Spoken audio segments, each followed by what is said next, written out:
მოგესალმებით მეგობრებო. ეხლა გაჩვენებთ როგორ გავაგზავნოთ WhatsApp-ში ერთჯერადი მოსმენის აუდიო შეტყობინება, ანუ ხმოვანი შეტყობინება. ამისათვის უნდა გავაკეთოთ ასე. იქამდე კი ჩემი თხოვნა იქნება დამილაიქოთ ვიდეო, გამოიწეროთ ჩემი TikTok და YouTube არხი. YouTube არხი ნაჩვენებია ჩემი TikTok-ის ბიოში. Voice-ის ღილაკს WhatsApp-ებთ და სკროლავთ მაღლა, აი ასე. Пауза, кнопка. ანუ დავაჭერთ თუ არა, მაღლა ავსკროლავთ. შემდეგ გამოჩნდება აქ პაუზის ღილაკი.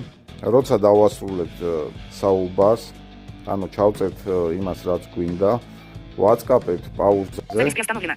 და შემდეგ Удалить голос ნახეთ. Voice ND Ctrl. Кнопка. აი ამ ღილაკზე WhatsApp-ებთ. Задано однократное прослушивание голосового сообщения. და აქ დაგვიწეს, რომ მინიჭებულია ერთჯერადი ხმოვანი შეტყობინების ფუნქციაო. შემდეგ ვაწვევით გაგზავნას. Сегодня заголовок. ახეთ გაიგზავნება და მიმღები მოისმენს მხოლოდ ერთხელ, ანუ განმეორებით მოსმენას ვეღარ შეძლებს. მადლობა ყურადღებისათვის, ხოთ დამილაიქოთ ვიდეო, გამოიწეროთ არხი.